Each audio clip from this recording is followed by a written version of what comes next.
السلام علیکم ناظرین، اس ایپیسوڈ کی شروعات میں ہم دیکھتے ہیں انقرہ کی قرارگاہ میں دوغان شہزادے مصطفیٰ کے ساتھ آگے بڑھ رہا ہوتا ہے اور اسے کام کاج کی ساری صورتحال کے بارے میں آگاہ کرتا ہے۔ پھر ایک ٹھکانہ دکھاتے ہوئے کہتا ہے، شہزادے یہ ذکر گاہے دل ہے، بلغرات کی جنگ سے پہلے آپ کے بھائی کچھ دیر کے لیے غائب ہو گئے تھے۔ ہم خوف سے ادھر ادھر دیکھتے رہے، پھر پتہ چلا کہ وہ ذکر گاہے دل میں درس لینے ملا غرانی کے پاس آئے ہیں۔ شہزادہ مصطفیٰ کہتا ہے، کاش میرے بھائی بھی یہاں ہوتے، ہے نا دوغان آغا؟ دنیا جانتی ہے کہ آپ میرے بھائی کی حمایت کرتے ہیں، اگر وہ یہاں ہوتے تو اس سے آپ کو سب سے زیادہ خوشی ہوتی۔ تو دوغان کہتا ہے، میرے شہزادے، ہم اوجاق میں سیاست نہیں کرتے، ہم شہزادوں میں فرق نہیں کرتے، ہم ان کے ناموں کا احترام نہیں کرتے، عہدوں کا کرتے ہیں۔ مصطفیٰ کہتا ہے، میں محمود پاشا کے پاس جاؤں گا، آپ بعد میں مجھے دکھاتے رہیں گے انشاءاللہ۔ یہ کہتے ساتھ ہی مصطفیٰ آگے بڑھ جاتا ہے کہ اس لمحے ایک آغا آ کر دوغان سے کہتا ہے، میرے آغا آپ کے بھائی کو دلوں کے دربان میں دیکھا گیا ہے۔ یہ سنتے ساتھ ہی دوغان بہت پریشان ہو جاتا ہے۔ ادھر دوغان کا بھائی شاہان کچھ لوگوں کے ساتھ بیٹھا ہوتا ہے اور کہتا ہے، یہ بھی کچھ ہے کیا؟ اسحاق پاشا، زگنوس پاشا، شہاب الدین پاشا اور ایک میں ورنہ کا میدان تھا۔ فوج مشکل میں تھی۔ ایک فوجی میرے پاس آیا، اس نے کہا، کمانڈر شاہان۔ میں نے کہا، کیا ہوا فوجی؟ فوجی نے ڈرتے ہوئے کہا، ہماری فوج شکست کھا رہی ہے۔ یہ سن کر دیوانہ کہتا ہے، جاؤ نا، کیوں رکے ہوئے ہو؟ ان پر حملہ کرو، انہیں مار ڈالو، انہیں ٹکڑوں میں کاٹ ڈالو، ان کے سر کاٹ دو، جلدی کرو۔ تو شاہان کہتا ہے، میں نے کہا، رک جائیں پاشا، رک جائیں، میرا گھوڑا تیار کریں۔ میں اپنے گھوڑے پر سوار ہوا اور بجلی کی طرح میدان میں اتر گیا۔ بس پھر کیا تھا؟ میں نے 5، 10، 20، 50 اور 150 فوجی کاٹ ڈالے۔ دیوانہ بولتے ہوئے کہتا ہے، شاباش، تم نے ان کافروں کے ساتھ بہت اچھا کیا، ظاہر ہے کہ تم ہاتھ میں تلوار لیے پیدا ہوئے ہو۔ شاہان کہتا ہے، میدان گونج اٹھا، کمانڈر شاہان، کمانڈر شاہان۔ دیوانہ کہتا ہے، کمانڈر شاہان زندہ باد، کمانڈر شاہان زندہ باد۔ شاہان کہتا ہے، ارے میں تو ایک عاجز آدمی ہوں، سب کے سامنے بول کر شرمندہ نہ کرو۔ اس لمحے دوغان اس کے سر پہ آ پہنچتا ہے اور گرجتے ہوئے کہتا ہے، شاہان۔ شاہان ایک دم سے کھڑا ہو جاتا ہے۔ ناظرین، اس کے بعد ہم دیکھتے ہیں کہ بایزید اپنی ماں اور گلپری کے ساتھ بیٹھا ہوتا ہے۔ بہار اس سے کہتی ہے، بایزید، اس طرح زخم ٹھیک نہیں ہوں گے اور تم کچھ خاص کھاتے بھی نہیں ہو، کم از کم ایک پیالہ سوپ پی لو۔ اور کہا جاتا ہے کہ گلپری بیٹی کے ہاتھ میں ذائقہ ہے۔ یہ سنتے ساتھ ہی گلپری کہتی ہے، میں فوراً ابال کر لاتی ہوں انشاءاللہ۔ دیسی گھی والا سوپ پسند ہے آپ کو، ہے نا شہزادے؟ آپ کچھ آرام کریں، میں فوراً بنا کر لاتی ہوں۔ ادھر ہم دیکھتے ہیں کہ انقرہ کی قرارگاہ میں زینل ایک شخص پہ ٹوٹ پڑتا ہے اور کہتا ہے، ابے بول، ابے بول، تم کس کے جاسوس ہو؟ قرارگاہ میں چھپنے کا حکم کس نے دیا؟ میں تمہیں درد سے رلاؤں گا، بولو۔ مگر وہ شخص کچھ نہیں بولتا اور زینل ایک اور تھپڑ اسے دے مارتا ہے۔ اس لیے میں سلطان وہاں سے گزرتے ہوئے یہ منظر دیکھتے ہیں تو ان کے پاس آتے ہیں اور پوچھتے ہیں، زینل آغا، تم اس آدمی کو کیوں پیٹ رہے ہو؟ کون ہے یہ؟ تو زینل کہتا ہے، رضاکار گروہ میں گھسا ایک جاسوس میرے سلطان، لیکن یہ نہیں بتا رہا کہ کس گروہ سے ہے۔ سلطان اس جاسوس سے پوچھتے ہیں، ہمارے کس دشمن نے یہ خنجر پکڑا ہوا ہے؟ زینل کہتا ہے، یہ نہیں بول رہا، لیکن پھر بھی ہار مان لے گا، ہم کسی طرح اس کے منہ سے گلوا لیں گے۔ جواباً سلطان کہتے ہیں، جاسوس کو پکڑنا حفاظتی گروہ کی کمزوری کو پورا نہیں کرے گا، کیا ہمیں جنگ شروع ہونے سے پہلے ہی اپنی قرارگاہ میں مارنا چاہتے ہو؟ زینل کہتا ہے، میرے سلطان، ہرگز نہیں، میں نے اس بارے میں بھی ضروری اقدامات کیے ہیں۔ سلطان پوچھتے ہیں، کیا ہیں؟ تو زینل کہتا ہے، جاسوس رضاکار گروہوں میں سے نکلا ہے میرے سلطان، اس وجہ سے میں نے رضاکار گروہوں کے خیمے آپ اور وزراء سے دور کر دیے ہیں۔ سلطان پوچھتے ہیں، اور حفاظت؟ تو زینل کہتا ہے، میں نے شاہی خیمے اور وزیروں کے خیموں کے ارد گرد جانشینوں کی تعداد بڑھا دی ہے سلطان محترم، پرندہ بھی نہیں اڑے گا۔ تو سلطان کہتے ہیں، اچھے اقدامات کیے ہیں، لیکن یاد رکھو کہ تم نے ایک سنجیدہ ذمہ داری لی ہے، چھوٹی سی بھی غلطی پر اس میں پھنس سکتے ہو، یاد رکھنا۔ یہ کہتے ساتھ ہی سلطان آگے بڑھ جاتے ہیں اور زینل دوبارہ اس جاسوس پہ ٹوٹ پڑتا ہے۔ ادھر دراوین ویٹیکن محل میں موجود ہوتا ہے۔ اس لیے پوپ اس کے پاس آتا ہے تو دراوین اسے سلام کرتا ہے۔ پھر پوپ کہتا ہے،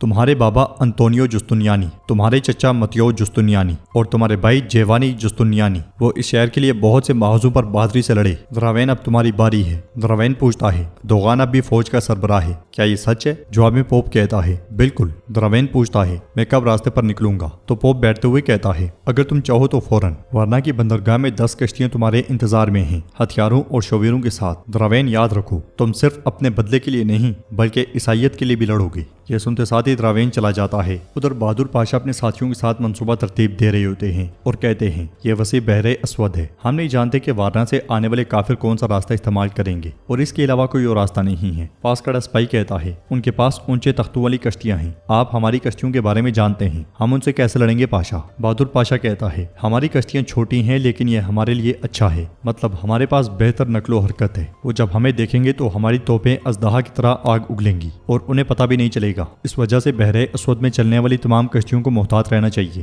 غلطی کرنے والے کا سر جائے گا، یہ بات یاد رکھنا۔ ناظرین، اس کے بعد ہم دیکھتے ہیں کہ کرمان کے زندان میں سلیمان قید ہوتا ہے۔ سپاہی اس کی ماں کے آنے پر دروازہ کھولتا ہے تو سلیمان نہ دیکھتے ہوئے کہتا ہے، کھانا یا جو بھی ہے میں نہیں چاہتا، دفع ہو جاؤ۔ جواب میں اس کی ماں کہتی ہے، کھڑے ہو جاؤ، اپنی حالت دیکھو، شرم کرو۔ سلیمان اٹھ کے آگے بڑھتے ہوئے کہتا ہے، یہ ان سے کہو جنہوں نے میرے ساتھ یہ کیا۔ تو اس کی ماں کہتی ہے، ایک کرمان کا شہزادہ زندان میں بھی سیدھا پہاڑ کی طرح کھڑا ہوتا ہے۔ تو سلیمان کہتا ہے، میری طرف دیکھو ماں، میری طرف دیکھو، کیا آپ کے سامنے کرمان اوروں کا شہزادہ ہے؟ اگر ایسا ہوتا تو میں اس کالے زندان میں نہ ہوتا۔ اس کی ماں کہتی ہے، میں اسی لیے تمہیں باہر نکالنے آئی ہوں۔ سلیمان کہتا ہے، آپ نے نہیں ڈالا کہ آپ نکال سکیں۔ اس کی ماں کہتی ہے، میں نے تمہارے بابا سے اجازت لی ہے۔ سلیمان کہتا ہے، کیسے اجازت دے دی انہوں نے؟ ماں، کیا آپ نے ان سے بھیک مانگی؟ اگر آپ نے ایسا کیا ہے تو میں ایسا نہیں چاہتا۔ کرمان اولو سلیمان اپنی ماں کی بھیک مانگنے سے زندان سے نکلا، کبھی بولنے نہیں دوں گا کسی کو، چلی جائے ماں، میں یہیں ٹھیک ہوں۔ اس کی ماں غصے سے کہتی ہے، میری آنکھوں میں دیکھو سلیمان، کیا تمہاری ماں کسی سلطان سے بھیک مانگنے والی لگتی ہے تمہیں؟ سلطان محمد نے انقرہ آ کر اپنی فوج کا ہیڈ کوارٹر بنا لیا ہے، ایسے صورتحال میں اندر کی لڑائیاں ہمیں کمزور کریں گی۔ میں نے تمہارے باپ کو بمشکل راضی کیا، تم بھی اس کے ہاتھ چوم کر رحم کی درخواست کرو گے۔ سلیمان ایک دم سے کہتا ہے، میں کبھی نہیں کروں گا۔ تو اس کی ماں کہتی ہے، خبردار، تمہارے یہاں سے نکلنے کا واحد راستہ یہی ہے۔ سلیمان پوچھتا ہے، اور اس کے بعد کیا ماں؟ اس کے بعد کیا ہوگا؟ کیا میں ایک بدتمیز شہزادے کے طور پر جیتا رہوں گا؟ بتائیے۔ تو اس کی ماں کہتی ہے، ذرا ہمارے سامنے آنے والا طوفان تھم جائے، پھر ہوا یقیناً تمہارے ساتھ چلے گی۔ ادھر شاہان دوغان کے پاس جا کر پوچھتا ہے، بھائی آپ یہاں کیوں آئے ہیں؟ تو دوغان کہتا ہے، کیا مطلب کہ میں کیوں آیا ہوں؟ سوال یہ ہے کہ تم یہاں کیوں ہو؟ کیا میں نے تمہیں پائے تخت سے واپس جانے کا نہیں کہا؟ تو شاہان کہتا ہے، میں نے معالج بننے کا فیصلہ کیا ہے بھائی، آپ جانتے ہیں میں اس کام میں ماہر ہوں۔ دوغان کہتا ہے، کیا معالج؟ تو شاہان کہتا ہے، کیا میں نے معالج کہا؟ میں سیاح کہنے والا تھا، میں نے سیاح بننے کا فیصلہ کیا ہے۔ دوغان اس سے کہتا ہے، تم صرف قصے سنانے والے بن سکتے ہو، تم صرف اپنا مذاق اڑا سکتے ہو۔ شاہان کہتا ہے، بھائی کیا آپ نے مجھے نہیں کہا تھا کہ سستی چھوڑو، کام کرو اور شادی کرو اور خاندان بناؤ؟ فوج کے لیے سفر آ گیا ہے، جب سفر آتا ہے تو فرض آتا ہے۔ میں کورتجو دوغان کا بھائی کسی کو کہنے نہیں دوں گا کہ وہ سفر میں شریک نہیں ہوا۔ دوغان کہتا ہے، یہ پھینکنا بند کرو۔ تو شاہان کہتا ہے، بھائی کیا پھینکنا؟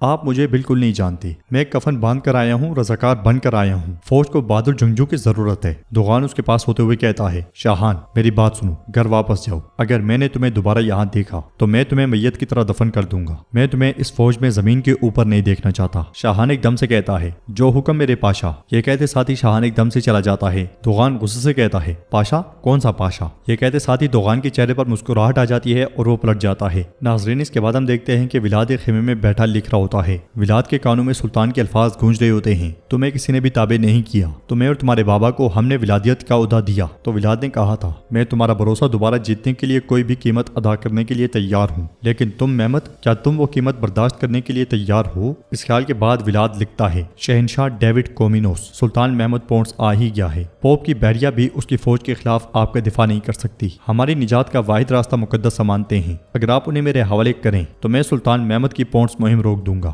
ولاد تیپش۔ اس لیے میں لطفی وہاں پہ آتا ہے، لطفی کو دیکھ کر ولاد کہتا ہے، کہتے ہیں کہ دیوانے خوشخبری لے کر آتے ہیں، خیر ہو لطفی؟ تو لطفی کہتا ہے، خبریں تو تمہارے پاس ہوں گی ولاد، مقدس امانتوں میں ایک پرانی کتاب ہے، برناباس کی انجیل۔ ولاد اپنا سر پکڑتے ہوئے کہتا ہے، میں نے جن کو جو کہنا تھا کہہ دیا، اب مجھے اکیلا چھوڑ دو۔ تو لطفی اس کے پاس ہوتے ہوئے کہتا ہے، کیا تم برناباس کی انجیل کا کوڈ حل کرنے کی کوشش کر رہے ہو؟ کون جانتا ہے کہ ان سیاہ آنکھوں کے پیچھے کیا راز چھپا ہوا ہے؟ کیوں ولاد؟ یہ سنتے ساتھ ہی ولاد اسے دبوچ لیتا ہے اور اس کی گردن پہ زور بڑھاتے ہوئے کہتا ہے، جی ہاں، میری آنکھوں میں موت کا اندھیرا ہے، اگر تم محتاط نہیں رہو گے تو تم ان اندھیروں میں کھو سکتے ہو۔ اس لیے میں یوسف خیمے میں داخل ہوتا ہے اور یہ منظر دیکھتے ہوئے کہتا ہے، ولاد رک جاؤ، کیا کر رہے ہو؟ ولاد ہاتھ کے اشارے سے یوسف کو وہیں روک دیتا ہے اور لطفی سے کہتا ہے، میں دوبارہ نہیں کہوں گا پاگل۔ یہ کہتے ساتھ ہی وہ اسے پٹکتا ہے اور خیمے سے چلا جاتا ہے۔ یوسف آگے بڑھ کر لطفی کو سہارا دیتا ہے اور لطفی اس لمحے کو یاد کرتا ہے جب اس نے کتاب پڑھتے ہوئے کہا تھا، ازدہا کا فرقہ، ولاد دوم، اس کا باپ ہمارے والا ولاد سوم ہے۔